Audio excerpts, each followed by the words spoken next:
Après le nuage des mauvais temps, on a le soleil des bonnes nouvelles. Mesdames et messieurs, bonjour. Bienvenue sur ce nouvel épisode d'ALC Podcast. Pour m'accompagner aujourd'hui, on retrouve le seul, le très grand, l'unique, El Grande Jugador, Quentin. Quentin, comment Oh, ça va? ça va très bien, ça va très bien. Un grand dérogador qui est très heureux de vous retrouver dans ce nouvel épisode d'ALC Marseille. Là, je me laisse guider aujourd'hui. C'est Antoine qui prend les commandes. Voilà, je lui laisse. C'est la conduite accompagnée, vous voyez. C'est ça. Je lui donne le volant un petit peu. Alors, très très très content de pouvoir discuter de ce match avec toi. Et puis on va parler un petit peu des dernières infos, hein. Des dernières infos et autant dire qu'il y en a eu beaucoup, beaucoup, hein, surtout côté mercato. On a vu, les rumeurs de Quentin, Timber. Alors si je excusez-moi si j'ai écorché le nom, hein. C'est plus Quinten, Ouais, Quinten Quinten Timber. Timber, Ouais. gros milieu, gros volume, combiné à Højbjerg, ça peut être très intéressant. Il y a un accord verbal qui a été prononcé. Quentin, en off, tu étais très content de la nouvelle. Bah, le joueur FM qui sommeille en moi est forcément très content. J'ai une visi j'ai je suis un peu un visionnaire parce que c'est un joueur que j'avais déjà eu dans ma partie avec l'OM il y a quelques années donc et puis dans beaucoup de parties. Non, honnêtement, c'est vraiment une bonne pioche pour l'OM. Encore un transfert en sous-marin, puisqu'on a encore eu, moult, rumeurs, cet hiver, concernant des arrivées. Au final, c'est un joueur, qui n'est jamais sorti, dans les médias qui va arriver à Marseille. Donc c'est une très bonne nouvelle. Comme tu l'as dit, c'est un joueur qui a une énorme densité au milieu de terrain, très vertical. C'est un profil qu'on n'avait pas forcément du côté de Marseille, en tout cas cette saison. C'est assez remarquable de comme arrivée. Alors après, bon, pesons nos mots.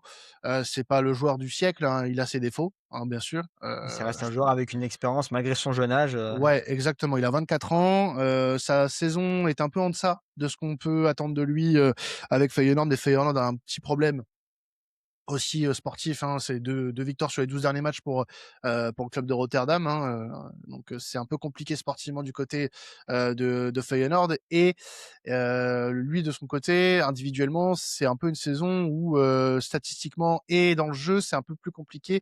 Van Persie le place en 10 alors que c'est un milieu qui est un peu plus reculé, de base donc après, il est capable de mieux. Financièrement, je pense que ce sera on n'a pas encore tous les détails, mais ça sera une bonne affaire pour l'OM dans le sens où c'est un joueur qui a 6 mois de la fin de son contrat et c'est un joueur qui, du coup, partira pour une moindre somme. C'est pas un gros risque que prend l'Olympique de Marseille. bien Ça sûr. peut, je pense, être que du positif si c'est un joueur qui retrouve ses capacités initiales. Je pense qu'il peut rendre énormément de service dans un milieu de terrain qui, je pense, on va être d'accord là-dessus, Antoine, qui manque énormément de créativité. Et je pense que Timber, malgré le fait que ce soit pas un numéro 10, il peut amener quand même cette variété dans le jeu marseillais où on attend, là je vais me répéter encore, mais beaucoup plus de verticalité. Et justement, on parle de profil au milieu et aussi ce côté un peu pimpant, comme tu l'as dit, hein, des choses qui manquent aussi, au milieu de l'Olympique de Marseille. Une autre rumeur aussi, Ouais, Lucas Dacuna, milieu de français de Dacunia. Serie A à Como. Toi qui l'avais annoncé, en off, je t'avoue que le joueur, je le connaissais pas tant que ça. Toi, tu le connais un peu plus que moi. Est-ce que tu pourrais le décrire pour ceux qui le connaissent pas trop? Ouais, alors après, c'est pas un joueur que j'ai énormément vu, cette saison. Faut savoir que c'est un joueur qui est arrivé à Como, il y a quelques temps. Il y a quelques temps, je crois que c'était en 2023 qu'il arrive là-bas. Donc il a connu pas mal de choses, du côté de Como, hein. Il a connu la montée avec eux. Heu, il est formé à Rennes, il est passé à Lausanne, il est passé à Nice, il a joué un petit peu à Clermont aussi.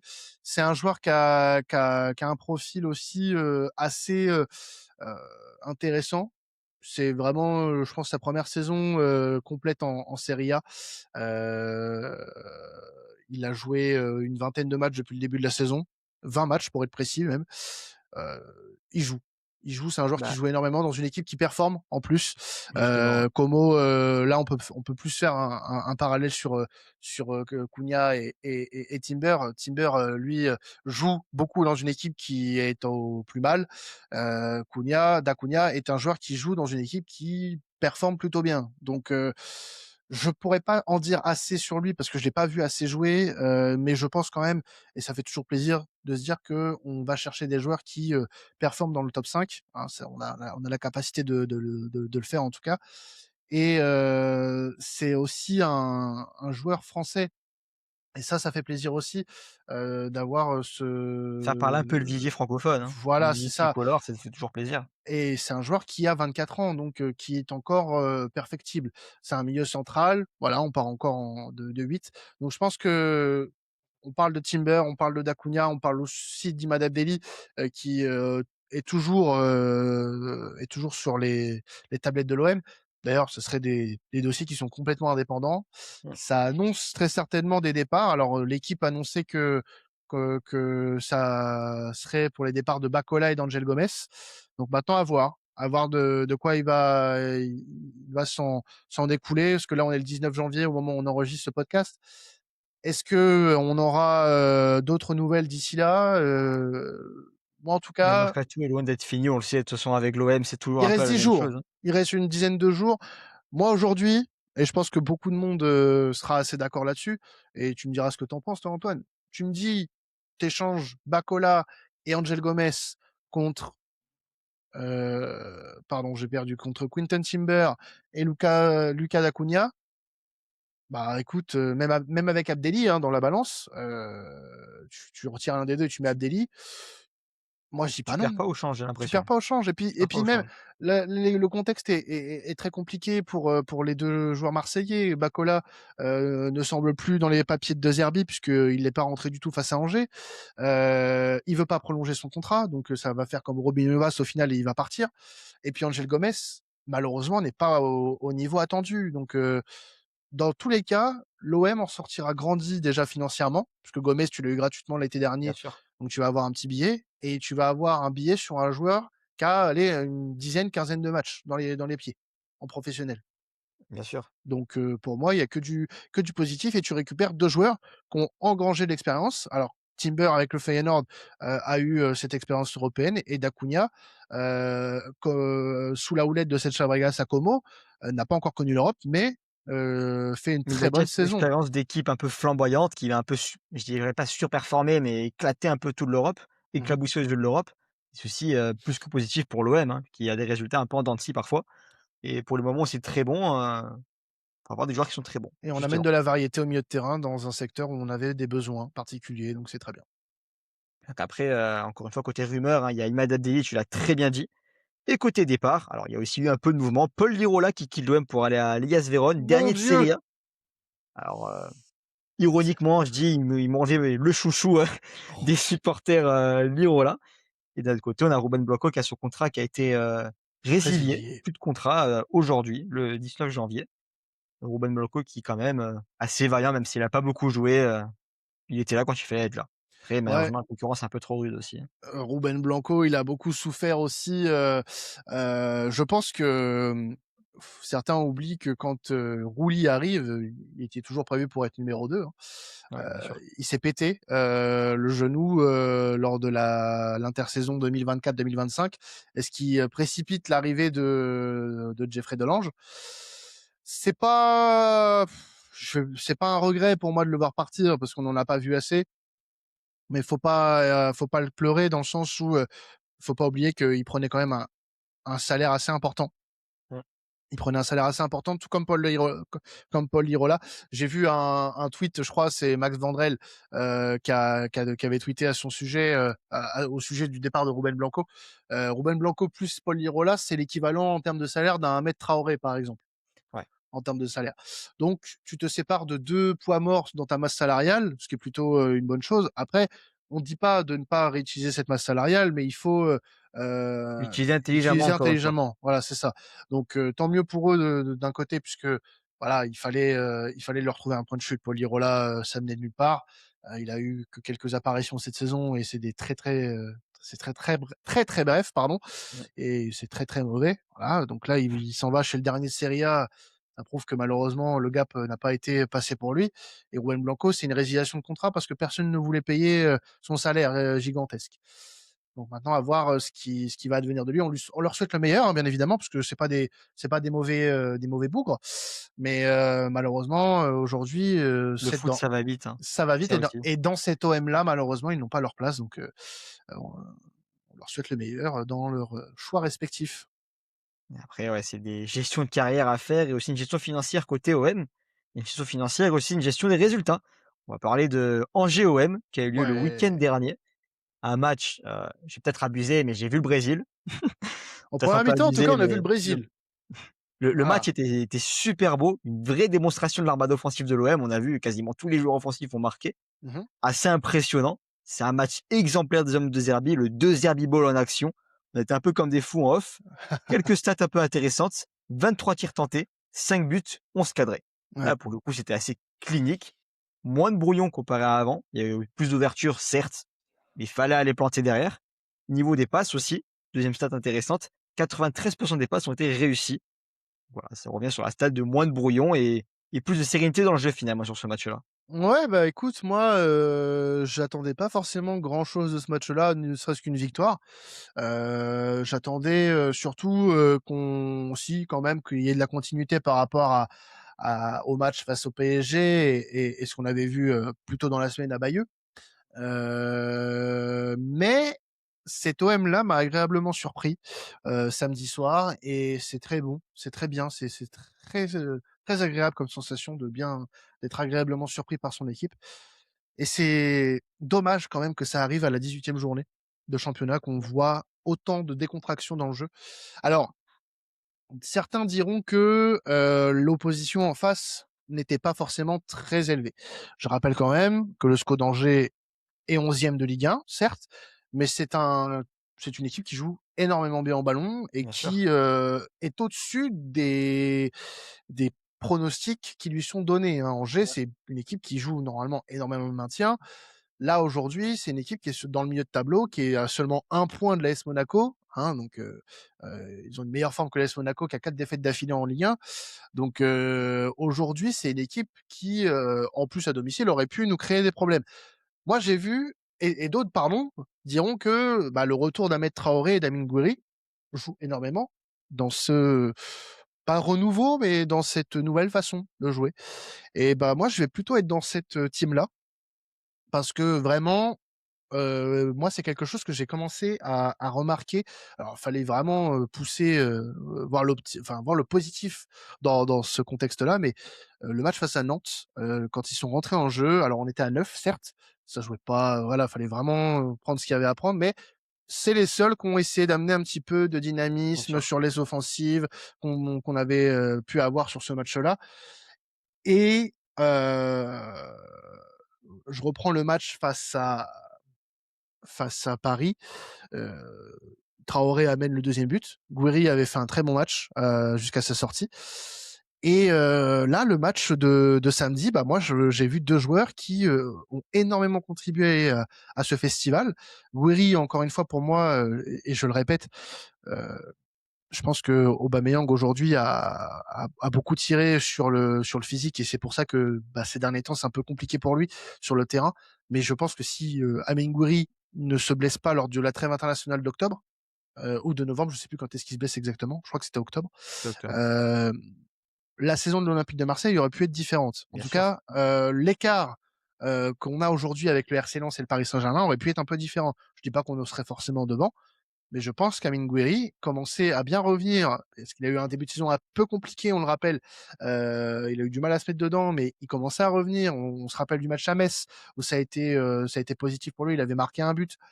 Malheureusement, il se blesse juste après, lors d'un match avec l'Algérie.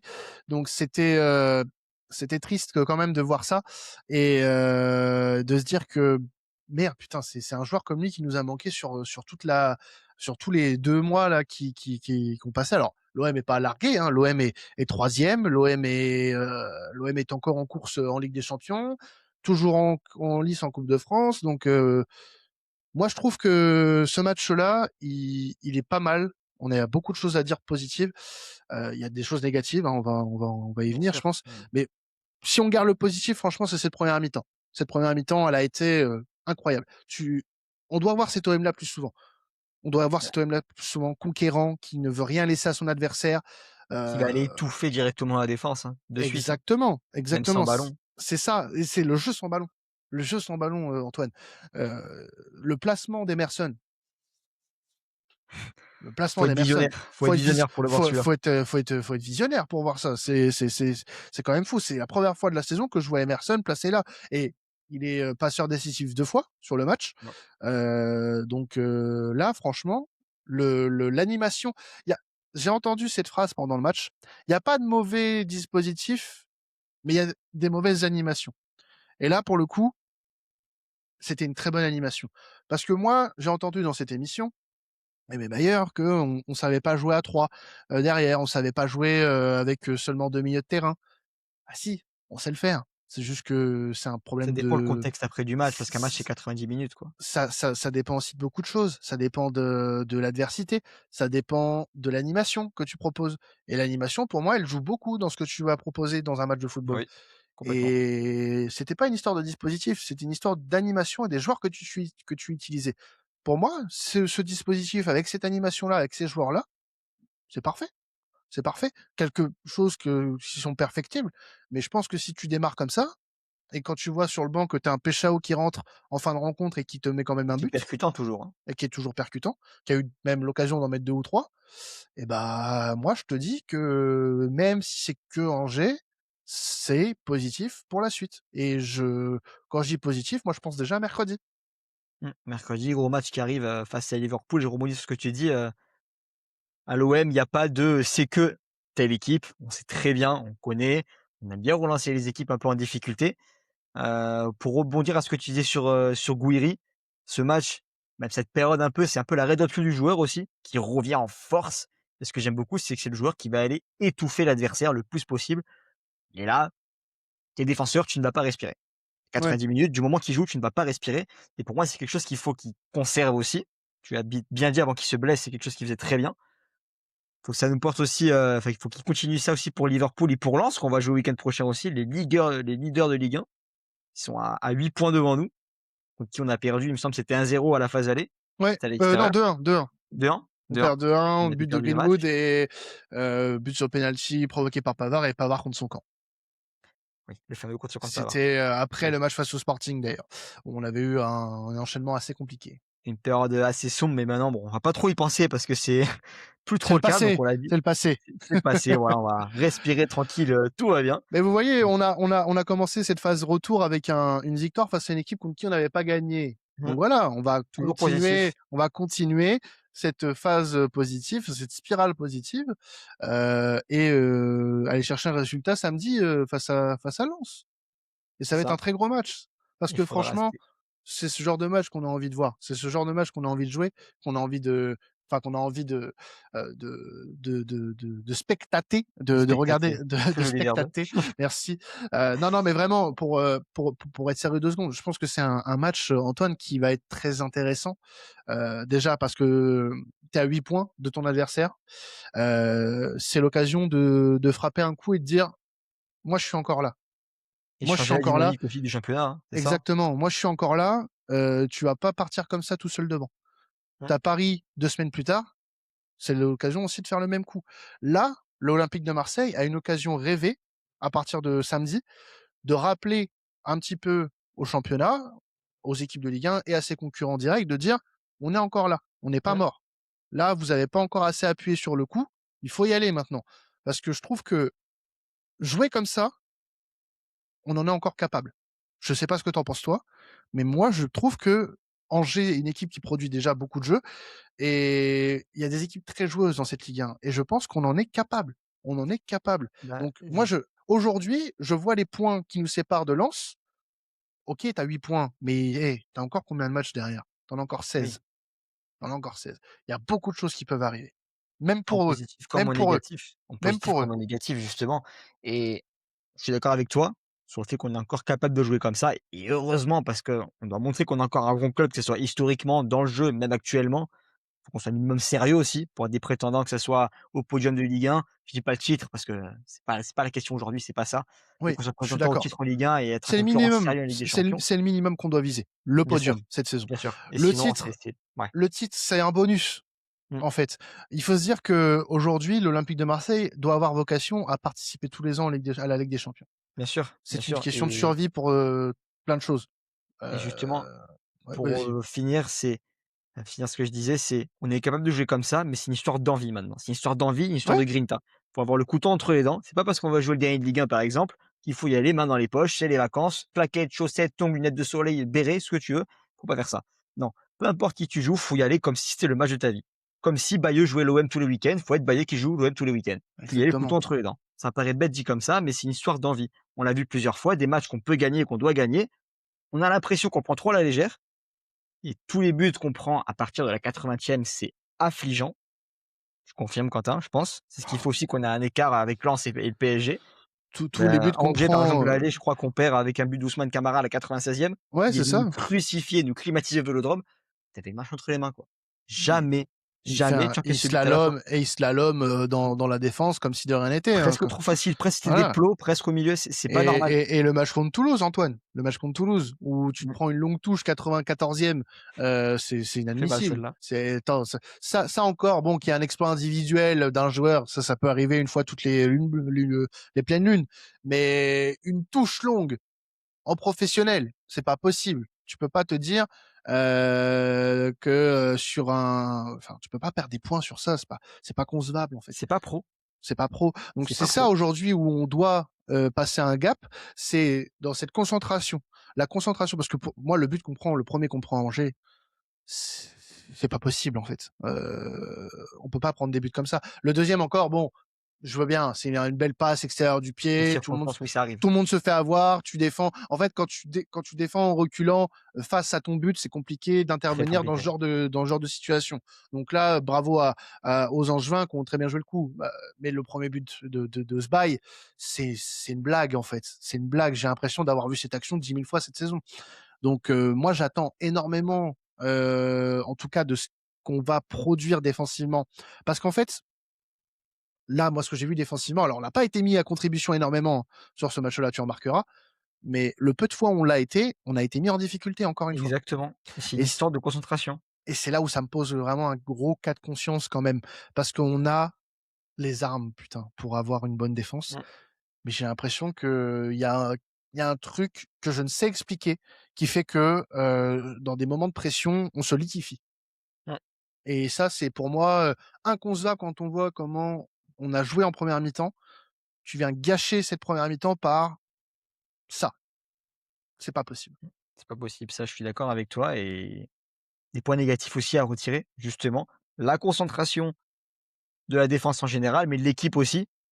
Parce qu'un relâchement, derrière, s'il y en a un, c'est qu'il y en a forcément devant aussi, c'est que le joueur, il est passé à un moment ou à un autre. C'est qu'il y a une passe qui a pas été coupée, qui a pas été interceptée, une vision du jeu qui a pas été bonne. Donc point à revoir, c'est la concentration parce que, contre une équipe de Liverpool, mercredi prochain, qui va y aller, avec un contexte un peu différent certes, mais qui va y aller pour essayer de mettre un pied et demi en top 8. Je dis pas que c'est le cas, mais on sait jamais. Ça peut vite faire basculer la balance. Concentration, point très important à revoir. Après, comme tu l'as dit, c'est se prendre au sérieux tout le monde, en fait. C'est ça, tout simplement. Peu importe qui tu en Ouais. face et on se répète un peu, mais il faut que ça rentre aussi, si des amis nous écoutent, faire un discours de motivation à tous les joueurs, avant le match, quoi. C'est quelque chose qu'on peut pas on peut pas passer outre, en fait. Non, C'est obligatoire, obligatoire. il va falloir y aller. Il Il va va falloir y falloir y aller. aller et du coup, on va aussi reparler un peu du positif, hein. Réévoquer les top players. Traoré, on en a parlé, c'est un but, une passe dans 60e minute. Match très complet, très bien réussi. Un qu'on n'a pas trop évoqué, que j'ai apprécié aussi, c'était Højbjerg. Un but, une passe D, 61 minutes, non, pardon, excusez-moi. Une passe Une D. passe D, 120 ballons touchés, 94 de passes réussies. Match complet, match où il fallait être présent, solide quand même. Mmh. Bataille du milieu était vachement utile. On espère retrouver comme ça aussi, dans les échéances à venir, Liverpool, Lens et Paris dans quelques semaines. Qu'est-ce que tu as pensé un peu du match de Højbjerg, toi, Quentin? C'est pas celui qui m'a le plus impressionné, je vais pas être, moi je trouve qu'il a encore énormément de moments où, il ralentit pas mal les actions, pour le coup. Mmh, Pourtant c'est un joueur que j'aime énormément, Pierre-Emile Højbjerg et je trouve que, il donne pas, 100 de ce qu'il, pourrait faire. Alors, oui, là il fait un match, honorable, hein, la passe pour Peshao, elle est très bonne, mais j'en attends encore plus de lui. J'en attends encore plus de lui, parce que je trouve que en tant que leader, il doit donner beaucoup plus de ce qu'il donne actuellement. C'est pas assez. Il y a trop de suffisance. Comme je l'ai dit, je trouve qu'il ralentit énormément pour moi le jeu, à certains moments. Donc voilà. Je pense qu'il est capable de mieux. il est capable de bah, après, il y a aussi cette expérience des grands rendez-vous, on l'a vu avec Tottenham, hein. Je crois que c'est lui qui met le but face à l'OM, où il nous sort de la Champions en phase de Ouais, groupe, c'est c'est assez bien mal. lui, c'est bien lui. Là, le jeu était pas ralenti. Non. Mais bon, après, ça Ah non, dépend là, il aussi était parti des en contre-attaque, circonstances. hein, donc là, Bon, il était bien. donc c'est Non, qu'il mais allait très vite, quoi. il fait un On bon a match, vu hein. Il fait même un le bon coach qui était match. rentré sur le terrain. Là, il fait un bon match, hein, il y a pas de souci. Heu, mais face à une adversité beaucoup plus ardue, je pense que, on est en droit d'attendre, un peu Oui, plus de lui. bien sûr. Heu, après j'aimerais bien moi, alors après c'est un souhait, je sais pas ce que De Zerbi, va prévoir mercredi, ni même en championnat, mais c'est vrai que le duo Højbjerg-Kondogbia m'avait beaucoup plu face à Paris. Mmh. Étonnamment. Alors que sur le banc, tu avais du Nadir, du Bacola, du Gomes, du O'Reilly. D'ailleurs, le O'Reilly, va falloir qu'on parle un petit peu de son cas à un moment donné parce que ça commence un peu à être un peu compliqué pour lui. Mais Højbjerg Kondogbia, quand ça joue bien, C'est c'est très solide. exceptionnel.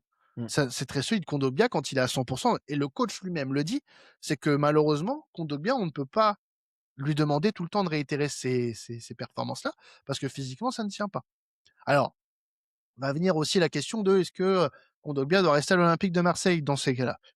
Moi, je serais tenté de te dire oui, Oui, bien parce sûr, que des bien joueurs sûr. comme ça, c'est important pour un vestiaire. Alors, ça coûte cher, hein, attention, hein, Kondogbia, il touche pas 10 000 € par mois, hein. Il touche pas les 100 000 € de Robinho Bass, hein, il touche, Mais si le prix te permet de gagner un PSG 2 fois par saison, je comprends. voilà, c'est ça. C'est C'est ces ça. moments-là, c'est dans ces matchs-là qu'il est important.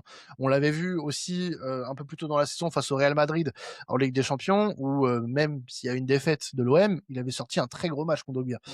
Donc j'aimerais bien savoir être une petite souris là pour savoir ce que De Zerbi nous prépare, notamment pour milieu de terrain, euh, parce que pour moi ça reste encore un point faible. Alors Nadir a fait un match pour moi yaourt nature.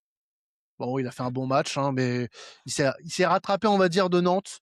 Il a été bon sans plus. Voilà. Ouais. C'est pas un 0%, mais on n'en est pas loin. Ouais, Et tu pas puis été très fan. bah, de qui j'ai pas été très fan, bah ça me fait chier, mais Rouli, hein, encore une fois, Ouais, malheureusement.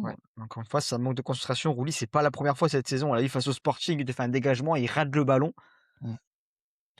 Il va falloir Voilà. quand même se poser la question de. Alors, je parle pas forcément de cette saison, hein. Cette saison, si on la termine avec Rouli, c'est très bien. Heu, mais sur le long terme, Rouli a 32 ans. Je pense que évoquer, alors pas forcément, on va pas forcément parler de départ, mais évoquer l'arrivée d'un gardien en fin de saison, plus jeune potentiellement, heu, ça serait pas une mauvaise idée. Parce que là, on commence à voir des petits signes de déclin côté Rouli. Je vais pas jusqu'à aller dire que c'est inquiétant parce que moi je suis d'une nature optimiste, hein. Mais là, sur les derniers matchs, je vois pas ce qu'on peut dire de positif sur Geronimo Rulli. Face au PSG, alors le premier but, ça vient d'une erreur de sa part, hein, initialement. Heu, mais sur quel match il a fait des gros arrêts, par exemple? Tu vois? Sur ces dernières semaines, pardon. Ah oui, Parce là, parce que que j'ai cherché le match face au Real. oui, Après, j'ai envie de te non, mais dire, sur il a ces été dernières trop de semaines. volets. Il a été trop de volets depuis qu'il est arrivé. Là, il y a une période un peu en dessous. Après, on ne sait pas tout non plus. Toi, il a des problèmes lui aussi Oui, en interne de ce côté perso. mais C'est des tout le choses, après, monde, on ne peut pas forcément les savoir. Mais tout le pour moi, monde. le déclin d'un gardien est moins violent qu'un déclin de milieu, d'attaquant ou de défenseur. Ah attention quand même, parce que là, tu vois quand même que c'est violent. Parce que quand tu avais un roulis qui était très, très, très fort, qui marchait sur l'eau, tu le voyais, ça se ressentait. Mais quand tu as un roulis qui commence un petit peu à décliner, ça commence à se voir. Oui. Surtout quand tu fais des boulettes aussitôt dans un match, et je pense à Nantes, je pense à Paris, et bah, pour revenir derrière, il faut que tu rames 2 fois plus vite quand tu joueur. Et quand tu fais une boulette aussitôt dans un match quand tu es gardien, ça pèse. Ça pèse énormément. Psychologiquement, tu fais Bah, plus après, c'est attention aux mêmes choses, tu fais des erreurs bêtes, c'est le et poste un peu attention à le ça. plus ingrat du foot pour moi. Le poste de gardien, c'est le poste le plus compliqué à gérer psychologiquement, dans le sens où tu peux faire un match de fou, il y a 0-0, tu prends un but à la fin, même si tu as fait un match de fou, Ah oui, finalement, tu seras pas bien vu, quoi. c'est toujours ça, c'est la beauté et la mocheté, on va dire Le héros sans cap. voilà de ce poste-là. Il peut être, décisif, dans le bien comme dans le moins bien, et c'est ça qui fait aussi la beauté au final de ce poste-là, c'est qu'il est tellement important que tu ne peux pas négliger, le la forme du joueur qui joue à ce poste-là. Donc ouais, j'en attends plus de Rouli sur la deuxième partie de saison, parce que je trouve que sa première partie de saison, hormis, voilà les matchs, certains matchs où il a été exceptionnel, ça n'a pas été, dans la continuité sur cette première partie de saison, pardon. Et j'attends vraiment parce que je pense qu'il en est capable. On l'a vu la saison dernière, l'adversité, elle change pas forcément en Ligue 1. Donc maintenant, j'attends de lui qu'il soit beaucoup plus décisif que comme il a pu l'être la saison dernière. Voilà, c'est tout ce que j'attends de lui. Après, comme tu l'as dit, il y a encore 16 matchs de Ligue 1 à faire. J'attends avant de tirer la sonnette d'alarme. Je lui fais totalement confiance encore toujours. C'est un gars qui nous a sauvés plusieurs fois. Il a fait le Oui, bateau, ça allait pas trop. Si aujourd'hui on est aussi en troisième, que les dégâts sont un peu limités par rapport aux absences de Gouiri qu'on a parlé plus tôt, c'est en partie grâce à lui si on est qu'à 8 points, on va dire. mais si jamais ça venait à se perpétuer, Oui, c'est sûr. on se serre la pince à la fin de la saison. Petit départ, en Argentine, je sais pas, Rosario Central par exemple, là où je crois il a débuté, hein, si je dis pas de bêtises. Et puis voilà, tu vas finir ta carrière pépère en Argentine. Nous, on va chercher un gardien, dans la pas alors j'allais dire dans la force de l'âge, mais quand tu es gardien, tu peux perdurer plus longtemps, mais voilà, qui a plus de potentiel, admettons. Donc voilà. Mais j'ai quand même confiance, je garde ma confiance reste intacte quand même pour Geronimo Rulli pour le moment. On fera les bilans en fin de saison le concernant. On fera un bilan en fin de saison. On fera un bilan aussi avec vous, hein, histoire de nous dire ce que vous en pensez, vous aussi, chers auditeurs. La situation Rouli, le retour de Gouiri, cette analyse, votre analyse du match contre Angers. N'hésitez pas à dire tout en commentaire. Je rappelle, on est présent partout. X, Insta, TikTok, Deezer, Spotify, Apple Podcasts, partout. Donc n'hésitez pas à nous écouter, à partager le podcast en masse. On refait un point classement quand même parce que c'est important. On a parlé un peu de négatif, on a parlé un peu de pseudo-optimisme niveau classement. L'OM qui est actuellement troisième de Ligue 1 à 8 points de Lens, leader qu'on va jouer week-end prochain. 7 de ce dauphin le PSG. Donc la prochaine rencontre, ce sera contre Lens, match qui sera à ne pas négliger. Du coup, une fois qu'on a regardé dans le passé, on va essayer de lire à travers la boule de cristal. Et là, s'il y a trop de l'autre. Voilà. Bravo, bien joué, bien joué.